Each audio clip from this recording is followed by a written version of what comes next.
So hello, everybody who's just joined this webinar. We are really happy that you've arrived and we're really grateful that you've taken out this time to come to the exciting opening plenary of the Rethinking Economics for Africa Festival. As is usual with these online engagements, which we've spent a whole year and a half having, we're just going to allow for about further 2 minutes for other participants to trickle in, and so we'd just like for your patience in that. At this time, we'd encourage everybody to perhaps get a notebook ready, or have a glass of water, or whatever is the case, because I think it will be a very, very informative webinar. And very exciting engagement. So we are due to start in about a minute and a half from now.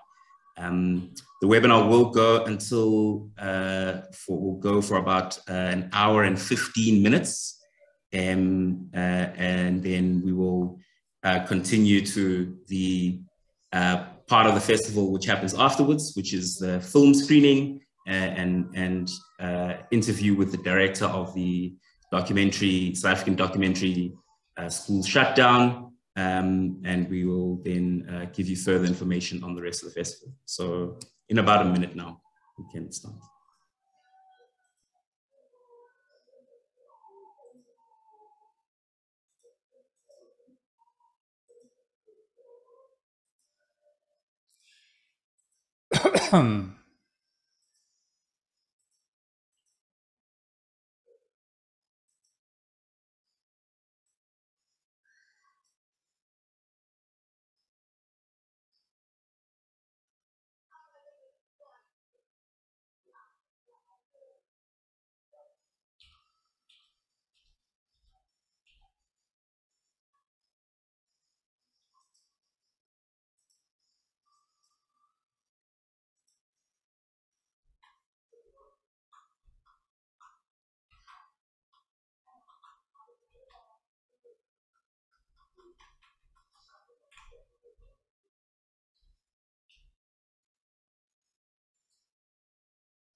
All right. I think we're ready to start. My name is Bandile Ngidi. I'm the Rethinking Economics project coordinator at the Institute for Economic Justice. And in that role, I'm the national coordinator of the Rethinking Economics for Africa movement. And I'd like to welcome everybody to the REFA Festival 21's opening plenary. We've got a very jam-packed session today, but also a very exciting festival over the next today and the next 2 days, and we'll be giving you some more information about that. So how today will work is that I'll just give a brief introduction to the Rethinking Economics for Africa Festival, as well as REFA as a movement, and then I'll introduce today's session. We've got a great lineup of panelists that will be here today. Funny enough, it being the Rethinking Economics for Africa Festival, this is probably our most internationally diverse panel, and I think it's filled with people who will give us some great insights into the topic today. As always, we'd like to thank all the co-organizing organizations, in particular Friedrich Ebert Stiftung, the South African Research Chair in Industrial Development, as well as the Rethinking Economics for Africa student chapters, which are based in a number of South African universities. So without any further delay, I think I'll just give a brief overview of the REFA Festival and also today's session, and then we can climb right into it with Professor Steve Keane as our first speaker. The Rethinking Economics for Africa movement is affiliated to the global Rethinking Economics movement, which is a collection of students and academics who care deeply about the state of economics and making sure that economics as a discipline and economics and how it's taught and how it's learned, as well as economic policy, they find that it's not really accessible and it's not conducive to creating the sort of change that we need in the world right now, given many challenges like the climate crisis, inequality, and other challenges. The members of this movement, the Rethinking Economics movement globally, are concerned to really challenge things like the economics curriculum, as well as make economics more accessible and relevant to our context. So about 4 years ago, the Rethinking Economics for Africa movement was born, and it consists of student chapters in South African universities, with the intent, of course, to growing beyond this, as well as a few civil society organizations like the organization I'm from, as well as young academics who care about making economics relevant for the African continent. So today's session, of course, is called Economics and the COVID-19 Crisis, 1 year later. And it's a general session in which we will reflect on our current economic context globally and across the continent. This session is meant to frame the festival and encourage all of you to sign up to the rest of the exciting sessions in our program. And in this session, our speakers will be from their various perspectives, touching on key problems that have emerged in the COVID-19 crisis, as well as some of the trends that we think we'll see post the crisis. So I encourage everybody, and this is the last you'll hear from me, I encourage everybody to use the Q&A function. You'll see it at the bottom of your screens, but we've been using Zoom for so long, I'm sure everybody knows this by now, but the Q&A function allows you to ask direct questions. I think I will encourage people to, if they've got a specific question, perhaps put that speaker's name. And then also the chat function, which we've all been using, and I'm happy to see we've all been using. You can also use that to just communicate any help or further information that you need. So without any further ado, let me introduce Professor Stephen Keane.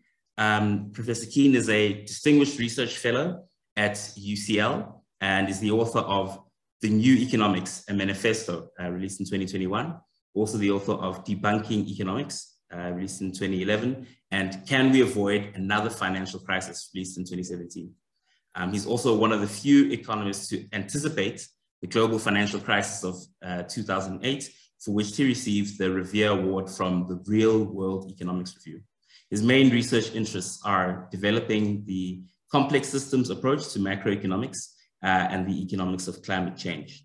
He's crowdfunding his non-mainstream research into economics via Patreon at patreon.com/Prof Steve Keane. And I'll allow Prof Keane to introduce his contribution and take it away. Thanks very much, Mandile. I'll start sharing my screen here. And here we go. And of course, there are many, many different perspectives one could take on the issue of economics and COVID. One of the most obvious to me is that neoclassical economics has an obsession with what they call efficiency. And in many ways, that's the opposite of what you might call robustness. You don't have any slack. You make the maximum use of the minimum number of resources. And the outcome of that, of course, is you don't have enough intensive care beds when a crisis like COVID strikes. So there are many, many elements of mainstream economics that I could criticize here. But what I want to focus on is its attitude to government debt, because as sure as night follows day, after a crisis, neoclassical economists will be arguing in favor of austerity. to try to reduce the level of government debt. And they quite literally demonise the issue of government debt. So I'm showing here the debt to GDP ratio for South Africa at the moment. That's the only African country that I can get data on from the Bank of International Settlements. And you'll notice, which is quite unusual, government debt is slightly higher than private debt in South Africa. That is not the usual situation. Normally, private debt is 2 or 3 times higher than government debt. But no matter where you are and which country you're in, neoclassical economists will tell you government debt is really scary and private debt is not a problem. Now, what I want to do is take you through the fundamentals of what we now call modern monetary theory and show that that contradicts the arguments you get out of the mainstream. And I'll just summarise what you will get if you do a neoclassical economics course. You will get this argument. This is coming from Mankiw. And it talks about government affecting national saving. When its spending exceeds its revenue, the government runs a deficit, which is negative public saving. Now that, in one sense, is true, but it implies if the government runs a deficit, the public may have losing money. And that's what comes out later. They say a budget deficit will raise interest rates, crowd out investment, and it'll be a burden on future generations. And that'll be the argument you'll hear whenever COVID if COVID is ever finally defeated.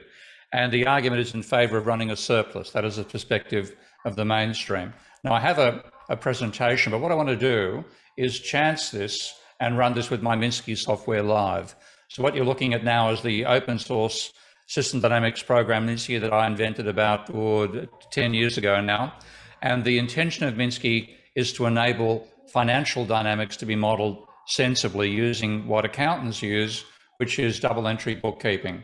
And there are many programs in what's called system dynamics space. I'm happy to talk about what that is later. This is the only one that enables you to model the financial sector easily. So what I'm going to look at is look at the financial system from the point of view of banks. And so far as banks are concerned, the deposits that you and I have as bank accounts are a liability of the banking sector. If you go up to the bank and want your money back, they must give it to you. So that's a liability. Whereas the bank, this is the bank's equity. And I haven't typed in what the assets of the banking sector are right now, but I'll do that in a moment. What I want to now say, what happens if the government spends? Well, if the government spends, it puts money in private bank accounts, and that increases the liability of the banking sector, but I haven't yet shown it increasing the assets or the equity. And what Minsky does is make sure that assets minus liabilities minus equity equals 0 in every transaction. That is making sure you don't make an accounting mistake. So I have to include an asset as well, and the obvious asset to include is bank reserves. So when deficits are created, when a deficit spends money into people's bank accounts, it creates an identical amount of money as reserves. And that, in many ways, is the fundamental point of modern monetary theory. The government deficit actually creates money. So that's the first stage of looking at it. So I've just shown the spending there. Now, what is the impact of that on the rest of the economy? Well, this is looking at it from the point of view of the banks. But I also need to take a look at it the point of view for the public. And if I now take a look at the public's table, Minsky works by looking and saying, well, what liabilities have you created that haven't yet been allocated to somebody else as an asset? And if you click this down arrow, it'll say, well, deposits haven't been shown yet. So here is showing deposits as an asset of the public, and this is the public sector's equity. And what the deficit does is increase the equity of the public. I'll just put an E at the end of that, pardon me. So if I show this spending, government spending increases the net worth of the private sector. That's one essential point in modern monetary theory. Now, to do that, I need to see how the central bank operates, because I've got reserves in the system at the moment. And reserves, of course, are an asset of the banking sector, but they're also a liability of the central bank. So I've now got reserves shown here, and spending is going on. Now, spending is not something the central bank does, that's something the Treasury does. So I can now show the Treasury here having a bank account at the central bank, and spending reduces the deposit account of the Treasury at the central bank. So that's now balanced. And finally, I've now got to take a look at this from the point of view of the Treasury. So we now look at the Treasury here and bring up its table. We call these Godley tables in honour of Wynne Godley, who invented the idea of stock flow consistent modelling. Now, the Treasury has the asset of this account at the central bank. We don't have any liabilities for it yet. So here we have the Treasury equity as well. And what this shows is spending reduces the equity of the Treasury.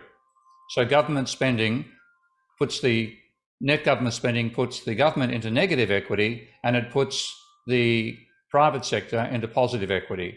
And if we now take a look at all these tables together, I hope you can see this easily on the screen. I'm not sure how much, of course, you can see given your computer screens, but this is showing you this very, very fundamental act. Government spending increases the deposits, which are liabilities of the banking sector, increases the assets of the banking sector.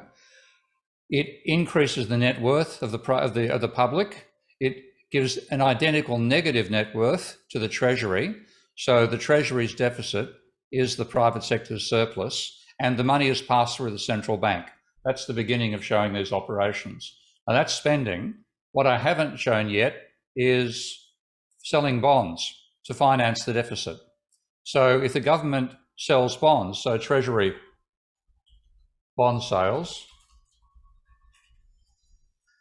well, banks I now have to include an additional asset for the banking sector, that they have bonds, and these are bonds which are owned by the banks. So how do the bonds, and then we now have, say, I'll just put bond here as a word, bond B, I'm making it singular.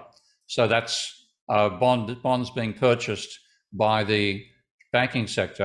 And of course, that's the monetary value of the bonds. So how do the banks pay for them? Well, they pay for them using the reserves which have been created by the deficit itself. And that is one of the key points in modern monetary theory, again, which you'll see discussed in a much more linguistic and elegant way by Stephanie Kelton in her book, The Deficit Myth. But the government deficit creates both the money the private sector has and the assets of the banking sector. And those assets are then what the banking sector uses to buy the bonds. So the bonds are a conversion of the assets that the banking sector has from reserves, which don't earn interest most of the time and can't be traded, into bonds, which do earn interest most of the time and can be traded. So it's an asset swap. What we call government debt is actually a swap of the type of assets from reserves, which the government created, to bonds, which the government created. In that sense, is nothing like what we normally mean by debt.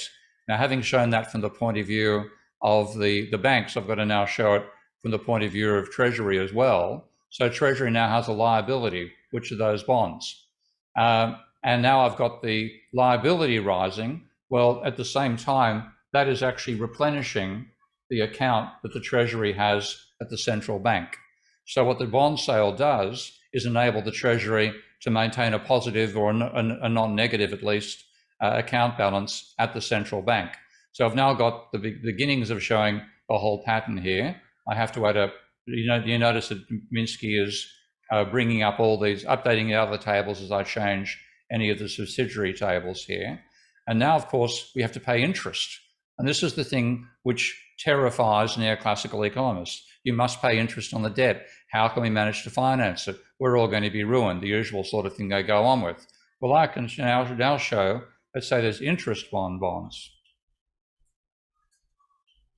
And that is going to be money that comes out of the Treasury's bank account again, which again reduces its. Now, how does it get to the banks? Well, it has to go through the central bank. So I now have the central bank's view here. I hope your screens are updating as fast as I'm presenting this. So the Treasury account goes down and the reserves of the banking sector go up. And if we now take a look at the banks, they now have interest payments coming in, which add to the equity of the banking sector. So the interest that's being paid on government bonds is a source of finance for the banking sector. And it actually creates the equity of the banking sector. But what about now financing? Where do you get the money from? Because if you pay you can, for example, the bonds that are being sold here can cover the spending. So that gives you a zero balance here. But if you're paying interest, you're getting a negative balance here. Well, I'm going to imagine, and I think it's actually the normal case, that the Treasury borrows from the central bank. And that means you now have... Professor Keane, yep. Can I just give you 3 more minutes? I thought I'd be pretty close to the bargain. Okay. So it now has a debt, but it has an extra liability. I'll just call this CB loan. And so that debt goes on here. And we now look at the central bank. The debt payment is going to now an asset of the central bank.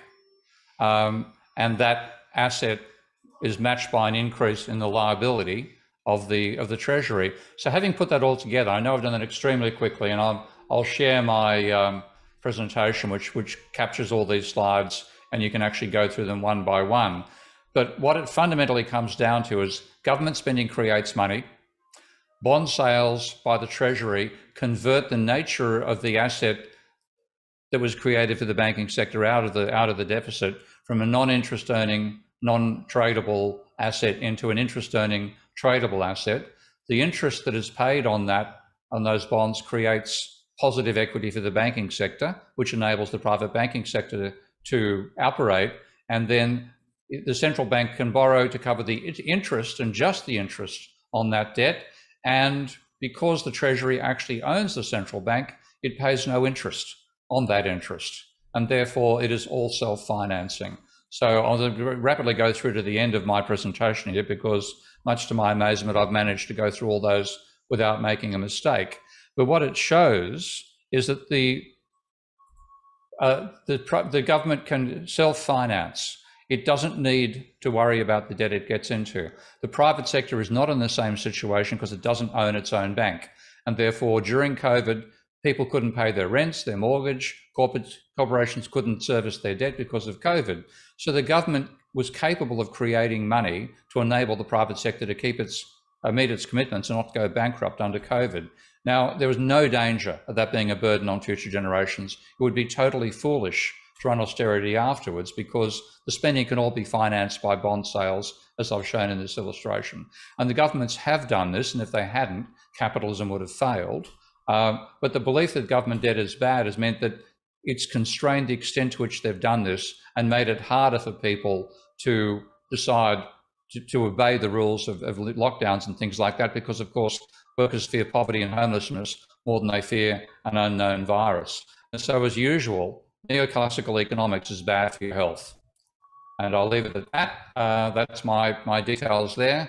As was mentioned, this is my Patreon website, where I both publicise my research and get support from the public. And this is my new book coming out in October. Thank you. Thank you very much, Professor Keane, for that very interesting presentation.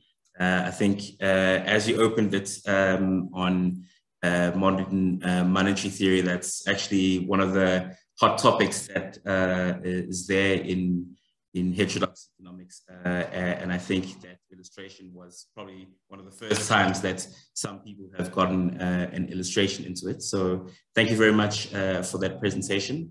And I hope people will use the Q&A to ask you further questions on that. Dr. Chhabria, could we have you next after I read your bio? Dr. Sheetal Chhabria is a historian of South Asia whose research and teaching focus on the production of poverty and inequality. She completed her PhD from Columbia University, and her research has been funded by the Social Science Research Council, the American Institute of Pakistan Studies, and the American Historical Association. Her first book, Making the Modern Slum, The Power of Capital in Colonial Bombay, won the American Historical Association's 2020 John F. Richards Prize for South Asian History. Her current research is focused on the implications of caste and capital in the subcontinent's long history and the failures of decolonization, and she's written about the role of colonialism in shaping the region's health infrastructure. Thank you very much for that introduction, and also to the Rethinking Economics Festival program coordinators for inviting me to such a group of distinguished panelists. I should start by saying I'm not an economist, I'm a historian. And I've had a very antagonistic relationship with economics as a discipline for a very long time. I experience it as violent. Even when I hear economists speak, I find myself getting increasingly upset. So I try to limit my engagement, to be honest. So I will say things that might be upsetting to you if you were an economist. But I think it's important to have interdisciplinary conversations. At least that's what people tell us, that is important.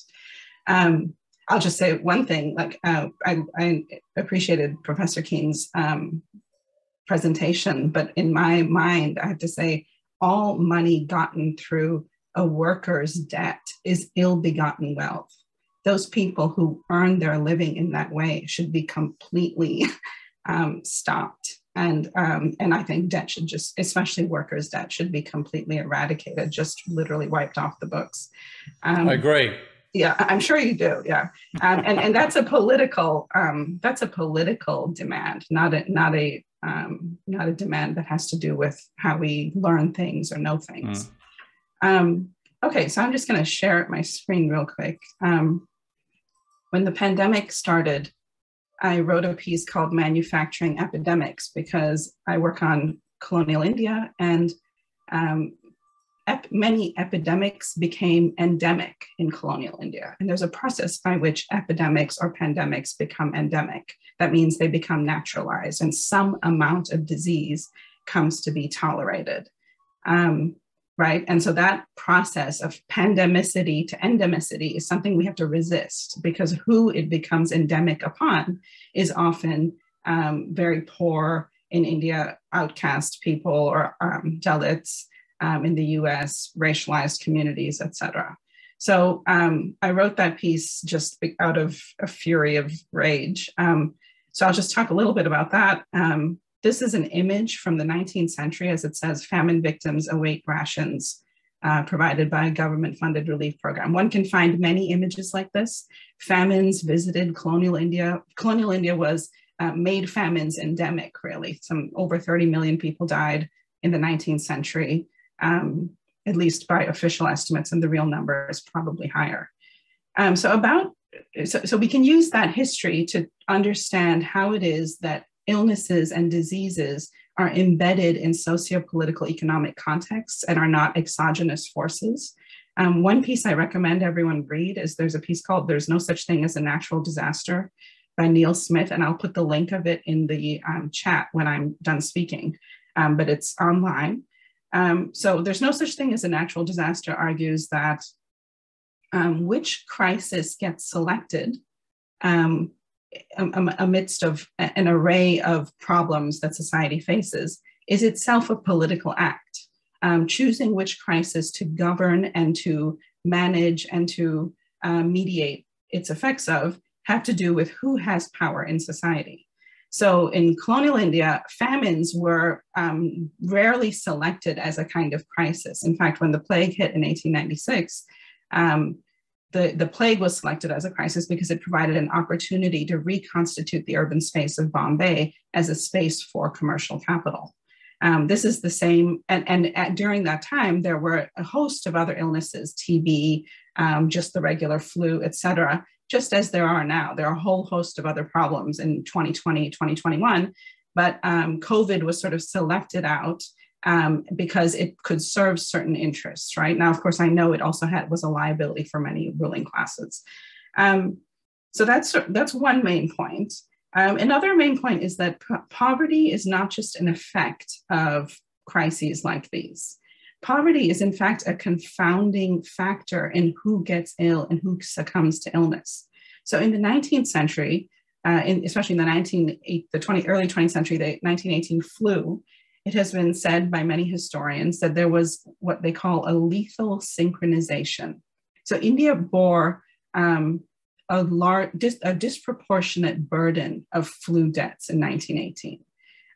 And this had to do with the fact that India also had many poor people. So being poor already makes a person immunocompromised, makes it so that their poverty is in fact a result of them not having access to public goods, right? And so all those things compound to make mortality when an illness hits, compound their already precarious condition.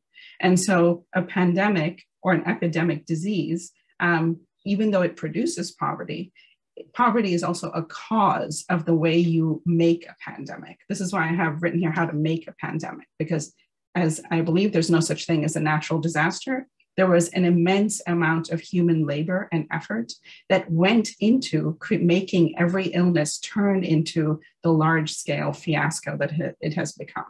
COVID-19 itself became a pandemic because of decades of austerity, privatization, whatnot, that were authored, sadly, by economists, neoclassical economists, who often hold positions of power in government that are completely unelected. And so their models and their theories about how stuff works led to privatization, which breathed life into COVID-19. So that's another point. As a historian, I want to say something that might be unique to the Indian subcontinent now, which is that we often say that it was colonialism that made it so that these places in the global South or the underdeveloped world do not have public resources, public works, public healthcare. At least in the case of colonial India, it is certainly true that the colonial regime underfunded public works, but it never did so alone. There were a very enterprising set of collaborators, some historians call them, entrepreneurs who aided and abetted this privatization regime of the colonial government. To do colonialism on the cheap it's what economists call efficiency, but to do it on the cheap was something that colonial minds didn't come up with on their own, right? There were private interests within India itself that helped this happen. And I explained this in this article, Manufacturing Epidemics, the way in which moneyed classes resisted the making of a public sewage drainage works or public health, et cetera. And this is certainly true in India today as well. There are India produces a lot of doctors, as I'm sure people know, a lot of medical professionals, and yet it does not have a well-funded public health program. And that is because most of those medical professionals participate in, if not even author, a privatized medical system because it serves their own bottom line. So that's the story of colonialism, which is that we can't just say colonialism caused this to happen. There's actually nuance there. There's a question of who actually had the agency to make that happen. This may be less true on the African continent, but it is certainly true on the Indian subcontinent. And then a final point I want to make about how to make a pandemic is that privatization kills always, everywhere. It's not as if privatization works for wealth growth in developing countries, and so we should use it, but resist it in the global north. In fact, privatization is always produces the same results everywhere, which is that it results in a skewed distribution of money and power. If we keep these lessons in mind, from history, we can do our best to resist the making of COVID-19 as an endemic disease, which I fear it has already become. There's become to be a way in which the global north has, especially in the US with our surplus vaccines, et cetera, we found a way to sort of exempt ourselves from it. And so it will become endemic in certain parts of the world and will be ignored.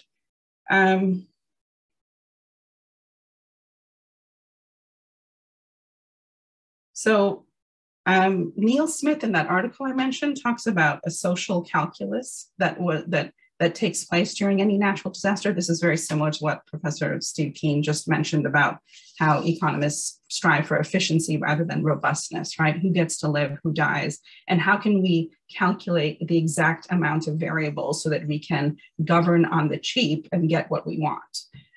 Sadly, I fear that most economics curricula are designed to produce students who learn to do those calculations on behalf of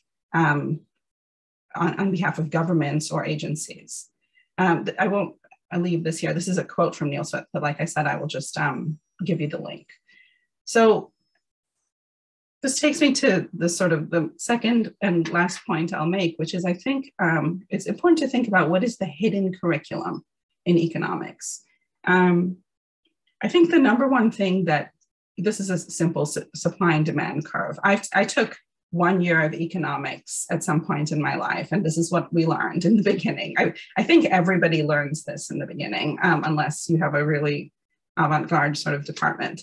But the supply and demand curve and almost all the other simple models that one is taught at a very young sort of age hides the fact that there are in fact no such things as laws of supply and demand. Those things are not laws.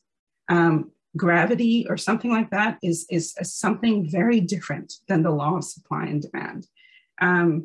It is ultimately and almost always, if not always, the relations of power between people that determines price, that determines wage, that determines inputs, outputs. All those things are determined by relations of power. And those relations of power become hidden when we model things like this. That's one aspect of the hidden curriculum. Now I know that the supply and demand curve has been critiqued even within economics, right? But we can go even further when we ask what's the hidden curriculum. And one of the damning things about this kind of modeling, or even the replacement of this kind of model with a better one, is that one learns at a very young age, if one studies economics, that one can achieve mastery over the world. This sort of aspiration towards mastery is very dangerous, because what does mastery mean? It means that I, as the master of the social world, am apart from it, that I'm outside of it and I can tweak it and I can propose things and I can do things to it and suggest things, but I myself am not embedded in the society within which I speak. This is very wrong.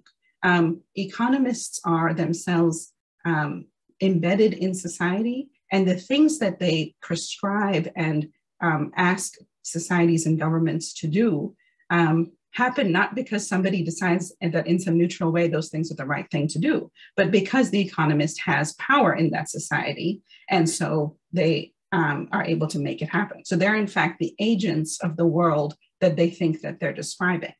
That's sort of one of the most dangerous aspects of mastery. Finally, I'll just end by, this is one more recommendation. You can read it. So Timothy Mitchell, who's I guess maybe he's trained as a political scientist. I'm not sure, but he's whatever, it doesn't matter. But he's written this article called Fixing the Economy. It's a section from his excellent book, Rule of Experts, in which he basically talks about how the economy is a fabricated construct. And it's not just a fabricated construct, meaning I'm saying it's mythology or something like that. It was produced in a particular time after the crises of the 1930s, and it served particular functions, which is to keep capital moving. So if we think of it that way, so I highly recommend people read this piece. This piece is quite difficult to read, and it's one of those that I've read many, many times just because it's so rich. But the one, I guess, a simple way to say what he says is that if you did a search on texts, historical texts, prior to the 1930s, you would not find an instance of the word economy occurring with the article the before it. There was no such thing as the economy, right? The economy as a thing, as a bounded, enclosed entity that one could sit apart from and manage, was a very new 20th century phenomenon. So I recommend people read that piece as well. Like I said, I'll put the Neil Smith link in the chat, and I look forward to hearing the conversation afterwards and the questions. Thank you very much.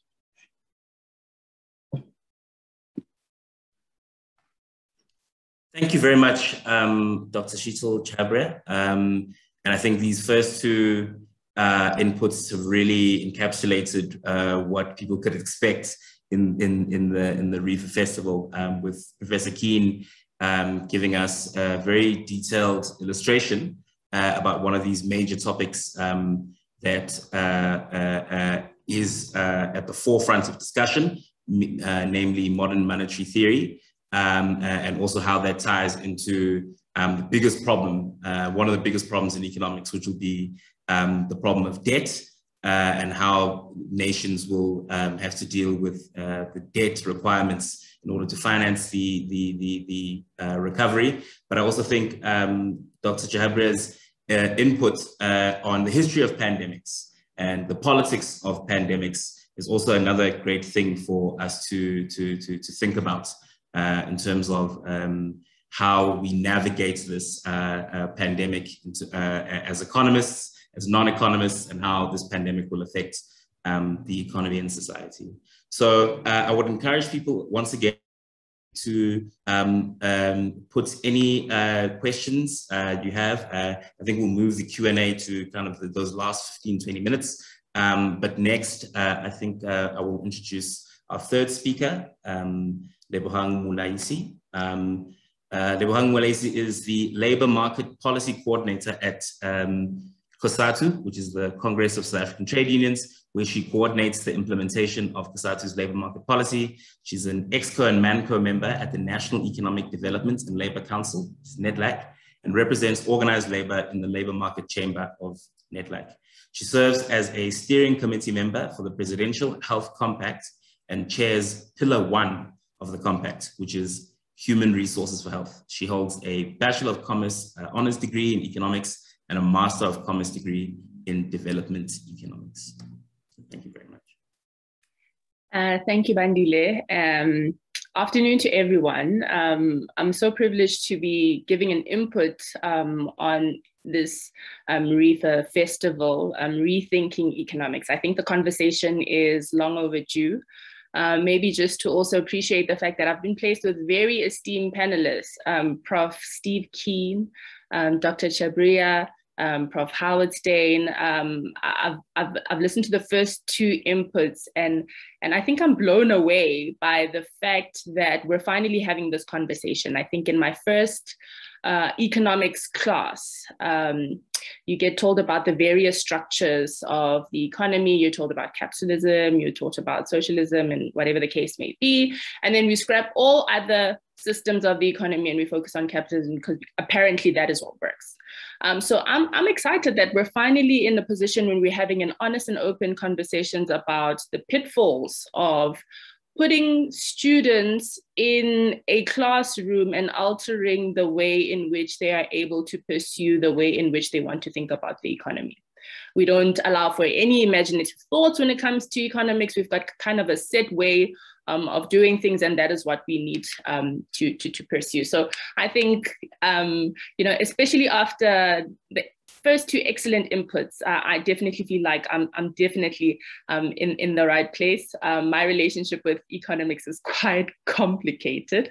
That's funny because I'm actually pursuing a PhD in economics. So I've tried to run away from the financial economics and have tried to locate myself in more developmental economics and labor market economics, because I think to a great extent, the graphs are great, the data is great, the calculations is great, but what I think we do miss quite significantly is the issues of well-being and putting people's well-being at the forefront of everything else.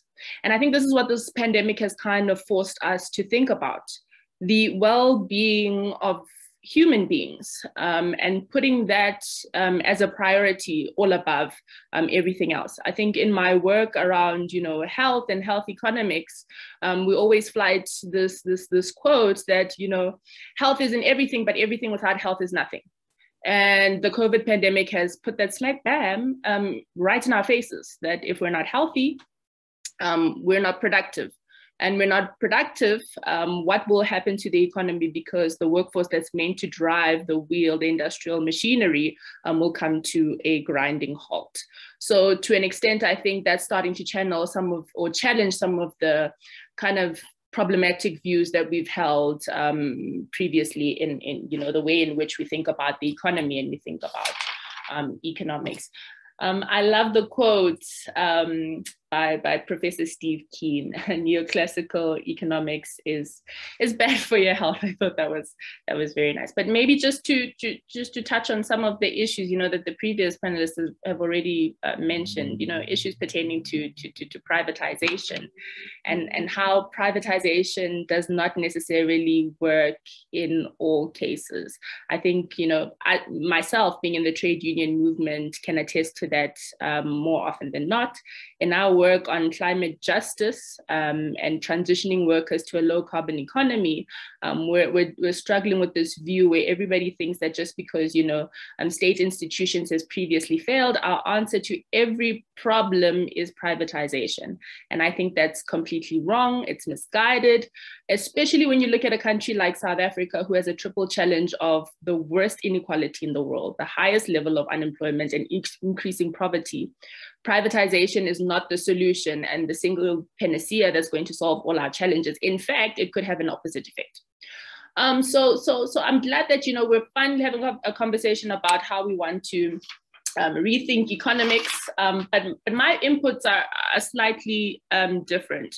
So really what I'm going to be talking about is more about, the labor market, coming from a trade union movement and, trying to steer workers through the labor market, and what the COVID pandemic has meant for the labor market, and how do we basically assist workers to navigate, the post-COVID reality, and how this intersects with various labor legislation, because, in the case of South Africa particularly, labor legislation is key. This is sort of like our buffer between workers and employees. And if we're going to ensure labor legislation rights of workers are adhered to and respected, we need to make sure that there's some sort of congruence between, the way in which the labor market is working and labor laws.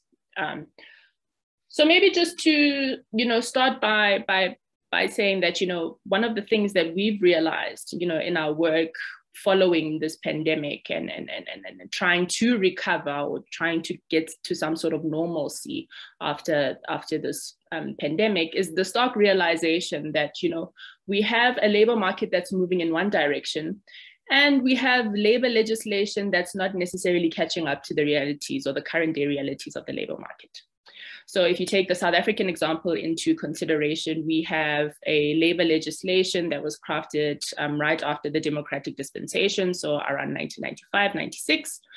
And we've got labor legislation that still bears the reality of South Africa in 95 and in 96. So basically, our labor legislation is stuck in the presidency of the former president, Nelson Mandela.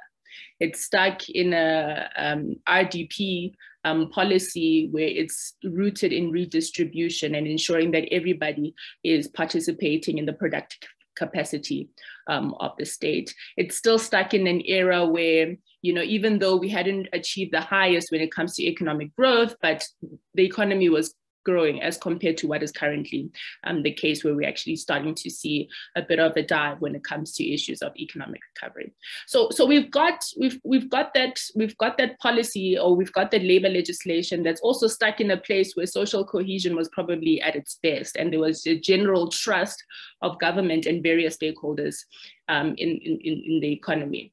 And what's become the problem is that we've got that labor legislation that's stuck back in 1996, and it doesn't necessarily appreciate the current realities of life post, or working towards post-COVID, and in 2021, where economics or the economy is badly defeated after this pandemic. And the issues of the fiscus, 90% debt to GDP, those are the current realities that we're dealing with. So I think as the labor movement, what we've had to do is make sure that we bring our labor legislation together with us so that it can appreciate the current realities of today. one of the things that we've been looking at, as the labor movement, is how do we look at adequate regulation of our working hours? So I think this has probably formed one of the first labor standards and labor conventions of the ILO, this issue around 40 hours of work. We've always wondered to ourselves, what's this fixation around legislating 45 hours work per week? We need to look at a way in which we can reduce labor. We can look at reducing hours of work for South African workers. And this is important, particularly for South Africa, because of the issues of spatial planning in South Africa. Workers generally live very far from places of work. So they spend most of their time commuting to and from work, and they don't have enough time to have good social interactions with their families back at home, because they're spending too much time at work and they're spending too much time commuting between work and home. So one of the things that we want to really target as part of the recovery is looking at how do we adjust the hours of work, and looking at how do we achieve a 40-hour work week as opposed to the current 45-hour legislated work week that we currently have in place in South Africa. So those are the things that we're looking at bringing into effect. We've tabled these, in fact, in the labor market chamber of NEDLEC for us to have a significant look at. In terms of looking at the economic argument for this question is around the fact that, no employee is productive for all 9 hours of work. And there's various studies that have already proved this. Workers for the first few hours are incredibly productive, and then they reach a point within the work hour day where those increased benefits from being at work for a longer time start to diminish. And this happens at about 7 or 8 hours in a day. So even from the point of view, if we had to promote the sort of economic argument for this, no worker is productive for 9 hours. So the fact that we require workers to be at work for 9 hours is actually not efficient. The second issue is around, recovering from a pandemic of this sort. We've got such high levels of unemployment. If we were to reduce working hours, what we're doing in a sense is that we're allowing for more people to enter into the labor market. So that's also got an effect in reducing the levels of unemployment. And those of you who've already seen the unemployment stats that were recently published, they were published last week by Stats South Africa. We've reached a point of really, it's a crossroad. I don't want to say it's a point of no return. It's really a crossroad where we really need to deal decisively with this issue of unemployment. We have the highest level of unemployment probably in the world. We sit with expanded definition of about 44.4% unemployment rate in the country, which is completely unsustainable. Another issue that we've realized that is now becoming quite unsustainable is the issue of severance pay. Now, I just want to try quickly and share this slide. Share quickly. So basically what I'm showing here is what severance pay, and what severance pay means is, I know in the rest of the world it's called a layoff pay.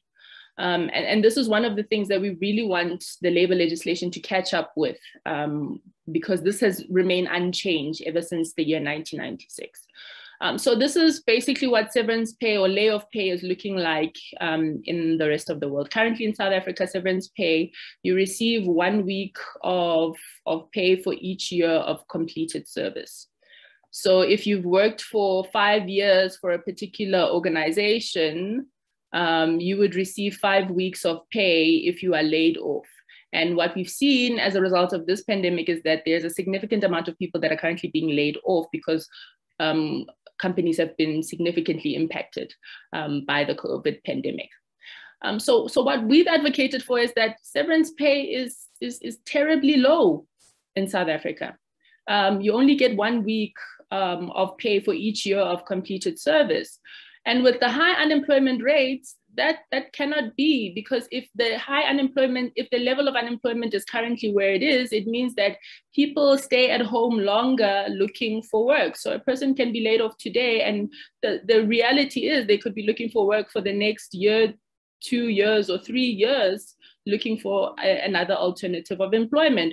So we need to look at a model that increases the level of severance pay in order to tie workers off while they are looking for their next opportunity to receive employment. So we've looked at other economies that have instituted a severance pay. And I mean, we've looked at Indonesia, which has 2 weeks for each year of completed service. We've tried to look at countries that have our size economy. And then we've looked at Zambia, that also has 2 weeks for each year of completed service. So really we need to have conversations about this. We've got labor legislation that stuck in 1996 when economic growth was going very well, and the labor market conditions currently are not like that. So we need to look at how best to tie workers over while they're looking for opportunities. And this is important considering the high number of unemployment level that we're currently sitting with.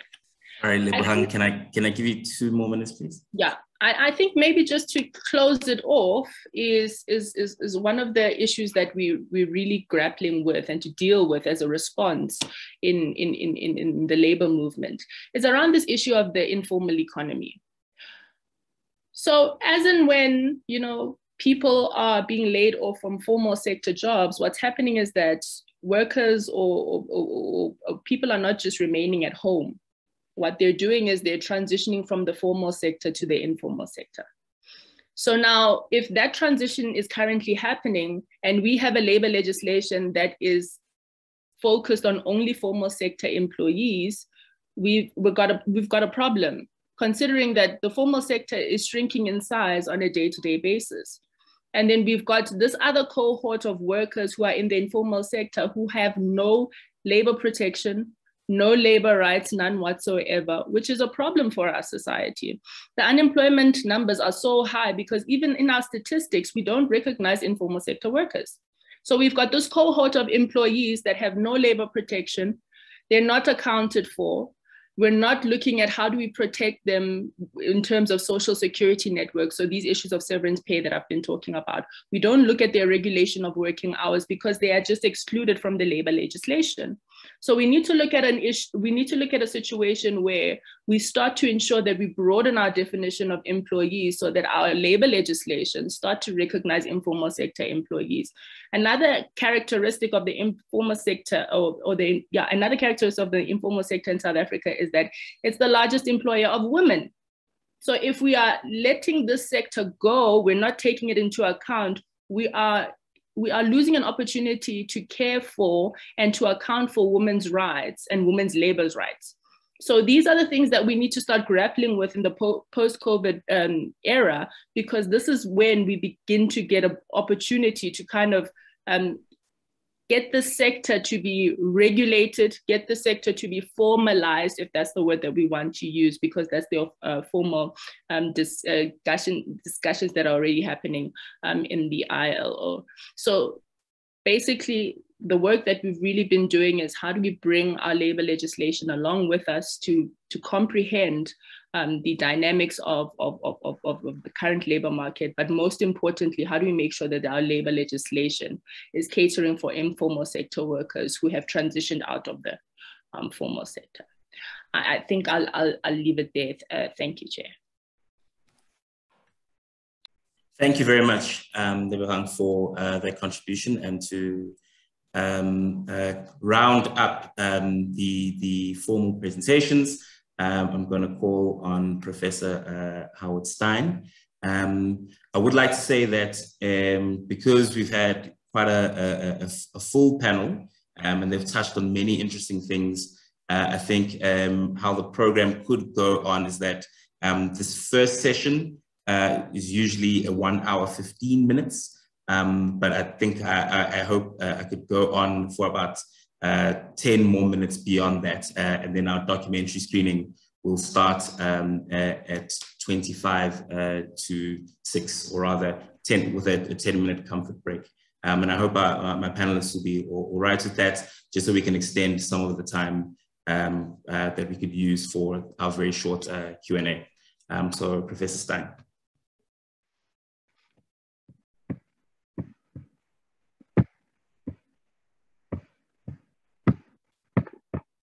Okay, thanks very much. I'll put up a very kind of brief PowerPoint. All right. Can everybody see it okay? Yes, we can. Great. Thank you. Okay, so I kind of wrestle both as a professor of epidemiology and as a development economist teaching in African studies on how to approach this. So I thought I'd do a little bit of everything.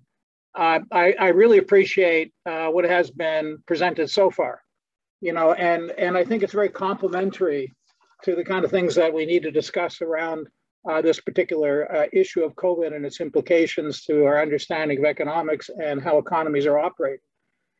You know, I think Steve's wonderful analysis of a new monetary theory, which comes out of the Institute's tradition and work of people like Randy Ray, who some of us have been reading for a very long time, you know, is incredibly important. Understanding that neoclassical economics has been incredibly bad for the health of not only the world, but also of Africans.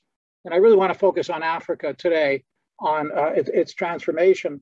I also really appreciate the idea that, and as somebody who does more social epidemiology, is that, you know, is an understanding that really pandemics are human creation, disasters are human creations, and pandemics become endemic. And the economic profession very much is contributing to that entire transformation. It's also important to understand that neoclassical economics is an artificial construct, hides behind mathematics, and I'm going to try to kind of show some of that today in terms of the implications to the African economy over time. And then finally, I think, you know, I think that Lebogang's analysis on the absolute centrality of putting well-being at the forefront. Now, I hope that after our talks with Steve, myself, and others, that Sheetal won't be so angry with all economists. Hopefully, some of us will be seen as more on her side. And I think it's absolutely central in our conversations that we have these in a very interdisciplinary manner. I'm very happy that we have had multiple approaches in this presentation. But I want to talk very quickly about the details of the trajectory of the pandemic in Africa, look a bit at the impact on mortality and the economy, talk about the pace of vaccinations and what is effectively something called vaccination apartheid, which has gone on, you know, where we're getting these handouts to Africa who have to wait very quietly to get to get access to the vaccines, when in fact a very small amount have kind of dripped and drabbed into the African continent. What that means and how Africa has gotten into that position. I then want to turn into the economic analysis and looking at what I call the pathology of COVID-19, the pathology of neoclassical economics, and the pathology as it affects the economies of Africa. The idea of utilizing the pathology beyond simply of understanding disease to look at what is in fact, in essence, the disease of neoclassical economics and its impact and the way it's diseased economies in Africa.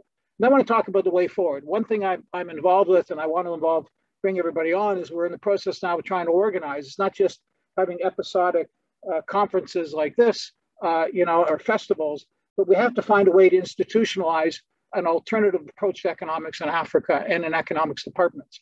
For those that perhaps are aware, I wrote a paper recently in Economy Society, really talking about the history of how neoclassical economics got institutionalized in Africa. And I recommend everybody look at it as part of this whole conversation. We have to kind of, in some sense, reinstitutionalize what I call heterodox economics in Africa and the broad notion of development economics as was originally conceptualized by people like everything from Marx through to Gunnar Myrdal, the well-known institutional economist. So there is a whole loss of memory of the analysis and the new analysis coming out of heterodox economics. And it's time to actually find ways to generate it. And I'll give an example at the end of particularly bringing the issue of power and the centrality of understanding how economies operate. But let's see if I can do this all in about 10 minutes. So basically what we have is in December 2019, we had the news of yet another deadly respiratory disease, this time in Wuhan, from Wuhan, China.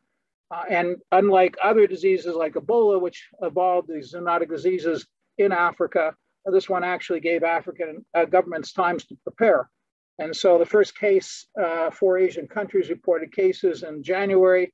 The African Center for Disease Control initiated an emergency operations center to coordinate the response. First case was actually not detected on the continent until 19th of February, 2020. And within a few weeks, basically, we began to get travel restrictions, mandatory quarantines for people arriving from Asia and Africa. Most African nations were actually able to stave off the initial spread of the virus for several months, partly by closing borders, banning public gatherings, and in some countries effectively tracing contacts using past experience of infectious diseases. And so that's one advantage, is the enormous capacities in many African countries to deal with these outbreaks initially. By April 20th, April 2020, the US had hit 1 million infected people with only 2,000 deaths, with roughly 2,000 deaths per day. Africa recorded only 32,000 cases and 1,400 total deaths. Initially, you got publications like the Financial Times saying maybe, just maybe, the continent could be spared the worst of the pandemic. And it continued to talk about early lockdowns, less dense population, effective ultraviolet light, climate that meant people spent more time outside, and Africa's youthful population. Unfortunately, by the May 2020, the low numbers simply recorded in Africa was because of the lack of testing in many cases.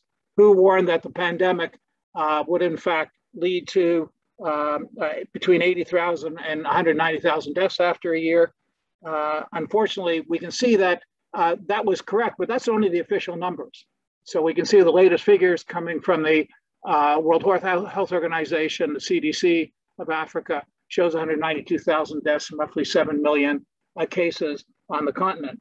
But unfortunately, there's other things that are going on here. What we see is we have, if we look at the next slide, we can see some hotspots now in Africa, as well as other areas beginning to evolve. These are just sort of the last 7 days is often how you're looking at it.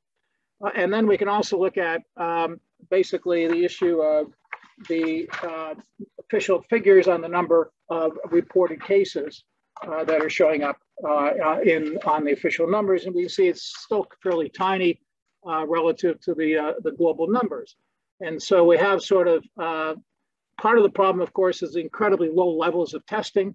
In June 1920, there were only 3.4 million tests taken in sub-Saharan Africa, roughly 1,700 tests per million. By then, UK had already had 195,000 per test. So we have this long history of testing over time. I'm not going to go through it. I don't have the time.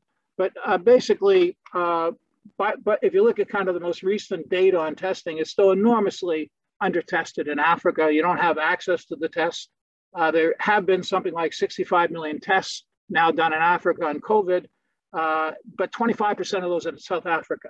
So vast majority of people are still not being tested throughout the continent. You compare that to something like 3 times the number of tests currently in the United States, you know, with only roughly a third of the population. And so it's a dramatic amount of under-testing. It's the same thing with the death levels. You know, the way really you're going to get to know death levels, what we do in epidemiology is you do the modeling of excess deaths.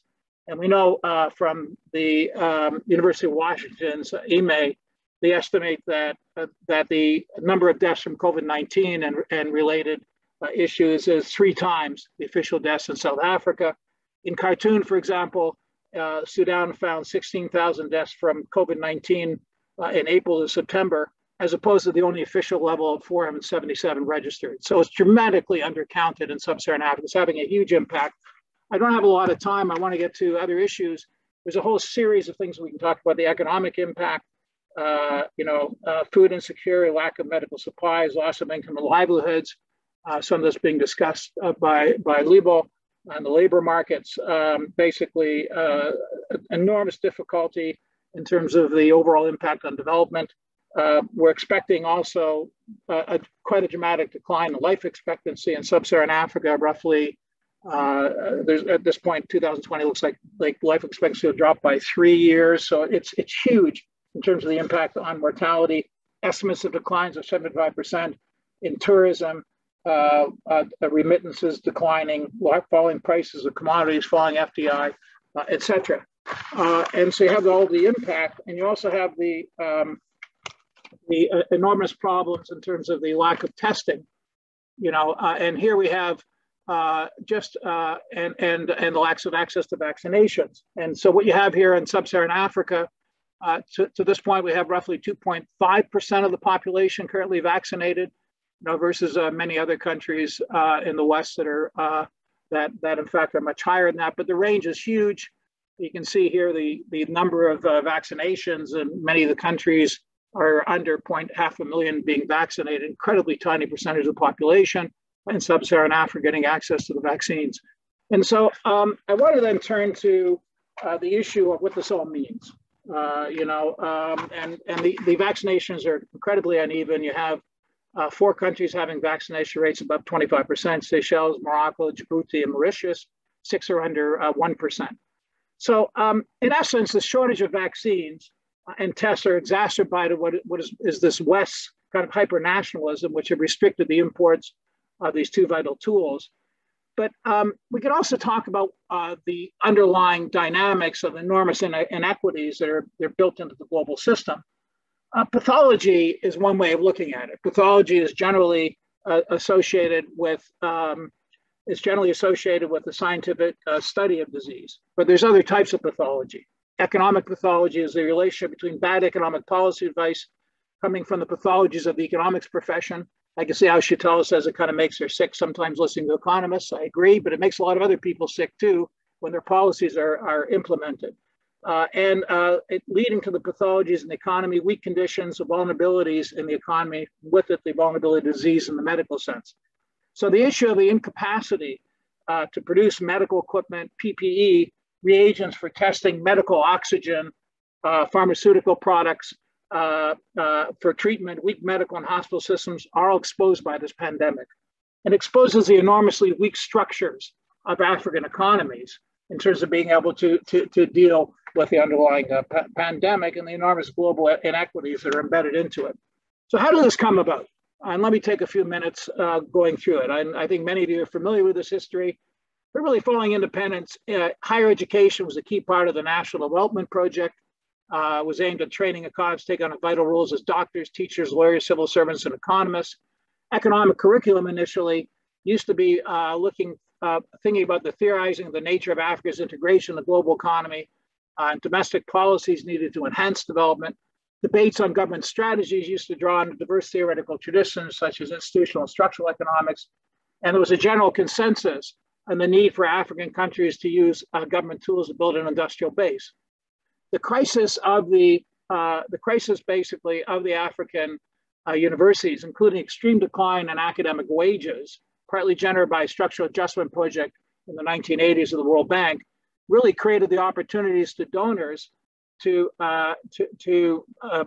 provide stipends to retrain old economics faculty, provide the demand for local skills and aid packages, and supported the new generation of students in Neoclassical Economics through the organization of the African Economic Research Consortium, which was initially started by a graduate University of Toronto, and a lot of it came out of Jerry Hilliner, my former professor's approach, but it was taken on, of course, with the first head of research, and then it became the head for a long time, my colleague at the University of Dar es Salaam, Ben Ndulu.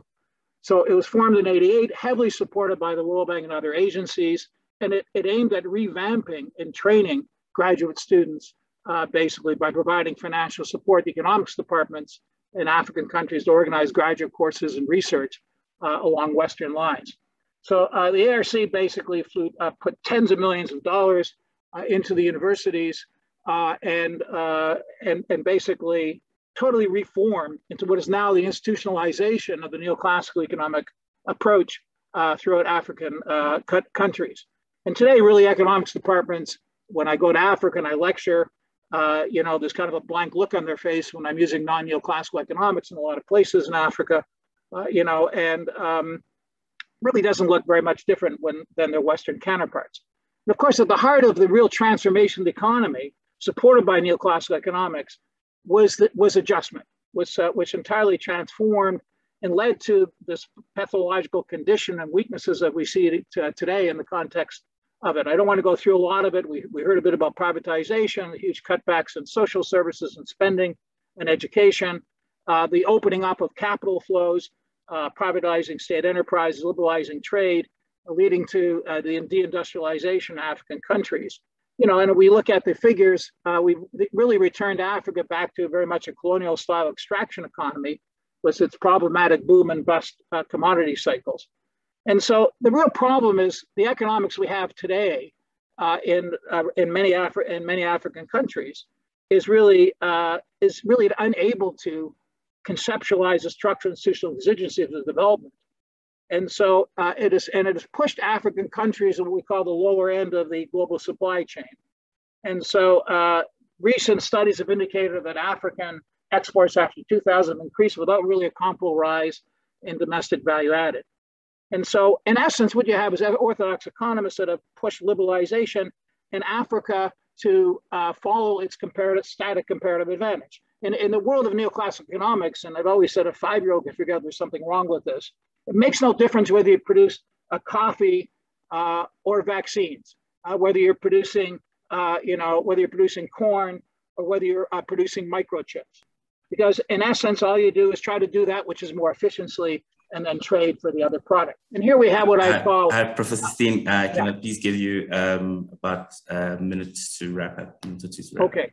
So we have then as a prima facie evidence of a discipline that accepts a pathological condition as normal, the problematic incapacity to deal with the COVID-19 pandemic. So how do we go forward? Basically, I think it's time to think about reinstitutionalizing and changing the nature of the economics, because if we're going forward at all, we have to be able to provide alternative views on how to be able to reconceptualize economies.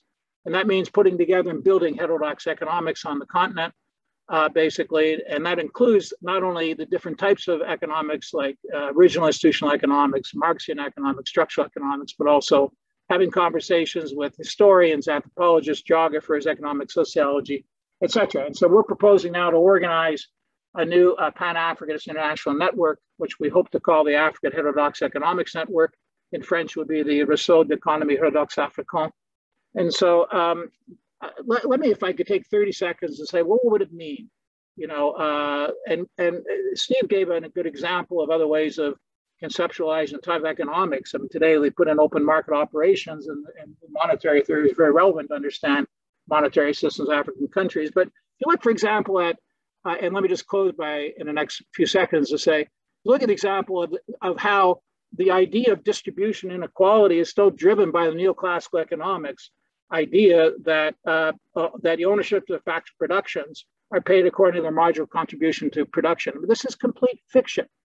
And I think as Sheetal pointed out, it really has to do with power and institutionalization of the rules that create who gets the game. But a lot of it comes from, you know, John Bates Clark notion that still runs the idea that somehow people are paid accordingly, that they can simply then go to the market and get paid for the other thing as if the market actually operates that way.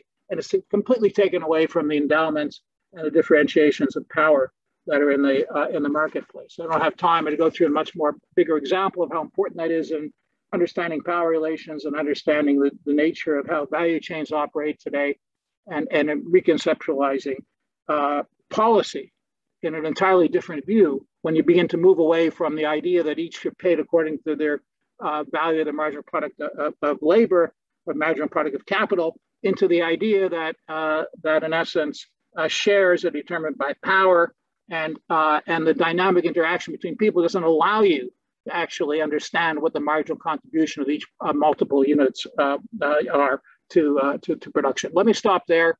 I don't have the time to get into it in more detail, and I'll open up for questions. Thanks.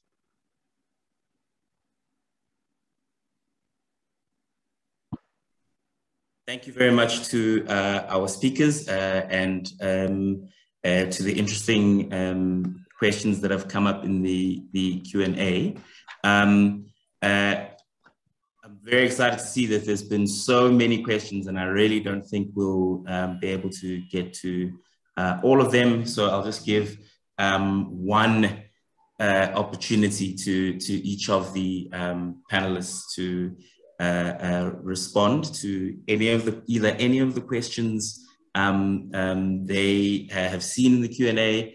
If you haven't seen them, I can point to some of them, but also kind of So yeah, I'll ask each of the panelists to perhaps give a 2-minute response to some of the either the questions or other inputs that have been made by the speakers, and then I think we'll wrap up closer to in about 9 minutes time. So Professor Keane, were you able to? Okay. Yes, I'll take the anonymous question from an anonymous attendee, saying regardless of the criticisms, why does neoclassical economics still dominate education and policy? And I think one of the fundamental reasons is it is a vision of a perfect society. As Howard was saying a moment ago, it envisages everybody receives their marginal product. You get what you deserve, in other words. You also get what you deserve without power. There's no power concentration. As Sheetal was saying, that's a myth, but that's what the theory teaches. There's no power, no coercion. People get what they deserve, and the system's in perfect harmonious equilibrium. And that is a very seductive vision to a young mind. And once what it drives out the intelligent people, the critical people, the people who think this is silly. Okay, you go off into sociology and history and so on. So we get rid of the critical thinkers, and just the ones who've accepted this zealot view of economics remain behind. Now, of course, it's wrong about the nature of capitalism, so there will be major crises that come along, but the crises get forgotten over time. The crises aren't like a scientific experiment where you can repeat it at any time and you get the same result. And this is what forces changes in true sciences, because when something comes along which is anomalous to the theory, the old school will still try to teach the old theory, but they can't convince the young students. You can still see the anomaly. In economics, there are a handful who go on to become people like myself and Howard and the others here who are critics of the mainstream, but most of the rest continue believing the vision, and over time the crisis is forgotten. Another one comes along and that becomes the focus, and then the mainstream converts its analysis to try to explain the new phenomenon, and it never really goes through the reform which Planck talked about for genuine sciences, where in effect he said science advances one funeral at a time. Unfortunately, economics does not advance one funeral at a time. We'd need a funeral for the whole lot in one go to get rid of it. Well, they might be coming their way with what they've done over climate change, but that's why they're so intransigent, so hard to shift. And they are fundamentally, they're not intellectuals, they are religious zealots. That's a tremendous answer. Thank you very much. Sheetal? Sure. There were a bunch of questions directed at me, and I just want to say I've given this kind of talk before, and the main question I get that captures some of them is sort of, what are we supposed to do if economics is the way it is? What can we do next? And I think, at least I can speak on behalf of what happens in India, which is, first of all, you have decades of underfunding education. And so young people who are 18, 19 years old, walk into a school, walk into a program with very good instincts. They believe that they want to do something about the poverty they see all around them. And the only game in town is something like development economics. And so they enter those classrooms, and then I wish we had more time to talk. There's so many things about the hidden curriculum that need to be unpacked. And I also find it sad when people ask me that question, because there's so many good things to read that don't come from economists. That would help you make sense of the world. And I always say this, making sense of the world we live in is actually not very hard. There's some basic principles, basic things one needs to understand, and then most of the solutions are political. We have to empower labor against capital. That's usually the solution for most things. We can sort of, when we see a protest, join them rather than analyzing them. We can, there's lots of simple things people can do, but the university and the spaces of these institutions present a sort of escape valve for young people. And so I'm really appreciative of the work Howard is doing with the heterodox group and the interdisciplinary approaches to thinking about basic questions like poverty, inequality. Those are the questions I think most people have.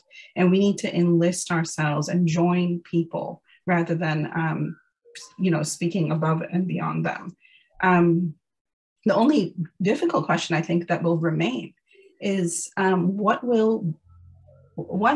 if economics becomes more interdisciplinary and starts doing heterodox types of things, what will be specifically economic about the analysis?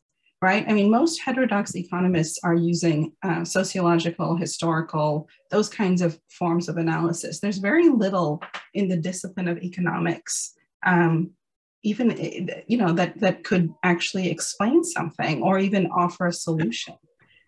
So you know, the tough question I'm left with is sort of like, what is left to be done in economics? Maybe nothing. Oh, and one last thing. The reason neoclassical economics also survives is, if you would be shocked to go look at the politics of the economics departments, it's very feudal. They do a lot. They hire PR firms. They galvanize entire institutions across the global South to reproduce their way of thinking. It's not some natural or some automatic or strange, mysterious thing. They're using their power in every way that they can to enlist people in their awful, unhealthy paradigms. So that also has to be stopped. Thank you very much. Lebogang? Thank you, Benji. Yeah, so I just wanted to go into the question about, you know, isn't an African economic system needed before we formalize? Because, you know, what we do often is we look at what's worked for the West, what's worked for Asia, and try to do a copy and paste, try to apply it to Africa, and hopefully that would work. And what you will know if you've been looking at the policy discourse is that really never works, because, you know, Africa is dealing with its own unique challenges. So that's the question that I wanted to answer from Kola. And I think it's right. I think, you know, as economists, I don't think we look into this enough around what Afrocentric economic models we need to be sponsoring in order to deal with the current challenges of Africa. You know, we view the informal sector as though they are a problem. And I think that's actually quite incorrect. This is the characteristic of African economies. And what we should actually be looking at is, how do we make this sector work better? How do we get the best out of this sector? This is where people are getting their day-to-day sustenance. This is where they're getting their well-being. How do we make sure that, you know, through our efforts to register informal sector workers, to provide them with social security nets, to provide them with labor rights and labor protection, how do we make sure that we also protect their well-being? Informal sector work is a characteristic of the African diaspora.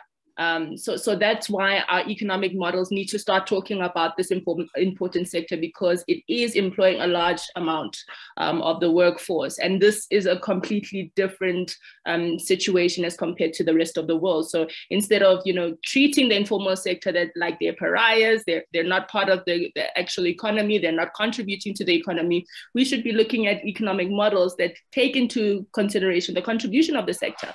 And the fact that the sector is also allowing other sectors, formal sectors, to function.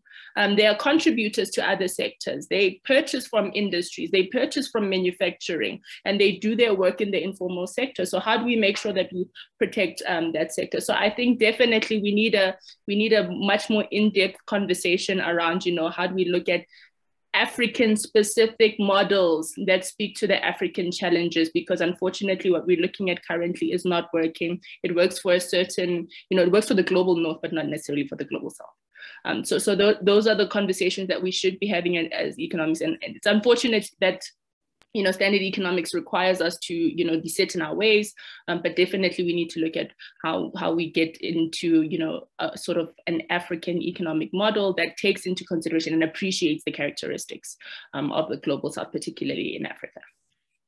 Thank you very much. And then Howard to close. Yeah, thanks. Very, very quickly, just let me respond to Sheetal. What's left for economics? Well, you know, economics needs to be studying how economies actually operate.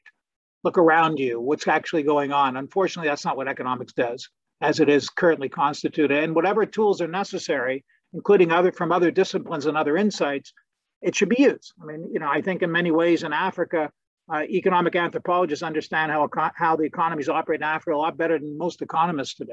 And so why can't we have those conversations? Well, that's what we've tried to do. And what I've tried to do over my career is to bring all that in. We should not be constrained because it doesn't fit into supply and demand to understand how things are operating. We need to bring whatever tools are necessary. And that's what really heterodox economics says. We need to have these conversations with other disciplines and with other different theoretical approaches. And let me just close by saying, how do we go forward here? And this is as we vision. We've been having discussions with Codasria to try to launch this new network. But it seems to me the starting point should be having a social media exchange between people that actually are trying to look at what's going on in the real world. It's ridiculous that an economics student goes and learns supply and demand utility maximization and walks out the door and sees how the economies are really operating around, and it has nothing to do with what they're being taught in the classroom. That's got to stop. And you can't even have this conversation in the classrooms. I remember years ago when I was giving a lecture at the University of Baden, ripping apart structural adjustment. The economics professor looks at his graduate students, he says, I hope none of you are going to start giving me a hard time now. I mean, it's just, and that's what has to go on. We have to have this critical discourse without constraint. And so the key really is social media dynamics here, having exchanges. Then we see moving forward to begin to have young people conferences. We had a very nice conference here in Johannesburg, basically with YSI, linked to the Institute of New Economic Thinking, which has to do with getting young people to present and get maybe more senior heterodox scholars to provide feedback on their research. Ultimately, having working papers, which are in this way. But ultimately, what has to be done, in my opinion, we need to set up an alternative heterodox economic training, at one or two universities in Africa in French and English, and begin to train people in this alternative way of looking, which we can bring those tools into as we go forward to deal with the enormous challenges of transforming African economies. So I'll stop there. All right, thank you very much. And I think a lot has been said today. I hope all the participants, firstly, remember that these sessions have been recorded.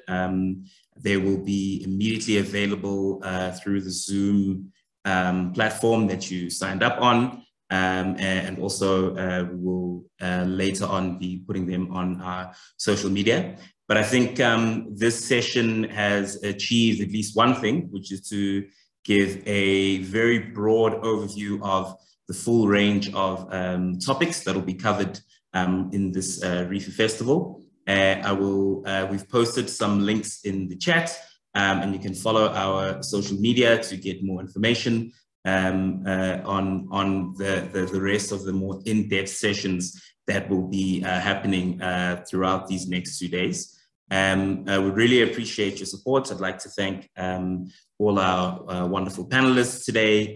You were able to condense a lot of information into the very short time that we gave you, and really appreciate your contribution to that. So I would like to finally, once again, thank all the organizing organizations, in particular Friedrich Ebert Stiftung, the South African Research Chair in Industrial Development, as well as the Institute for Economic Justice, which I come from, and the Rethinking Economics for Africa student chapters. Most of the information that I've told you is found on our social media, and I think we'll have the opportunity to debate this further.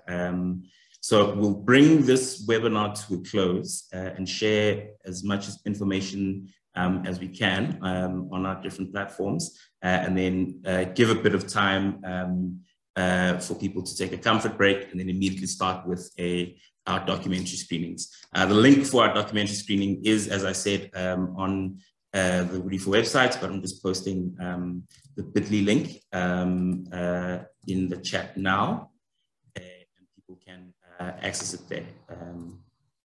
So thank you once again, and we hope that you will share this message far and wide for people to join in the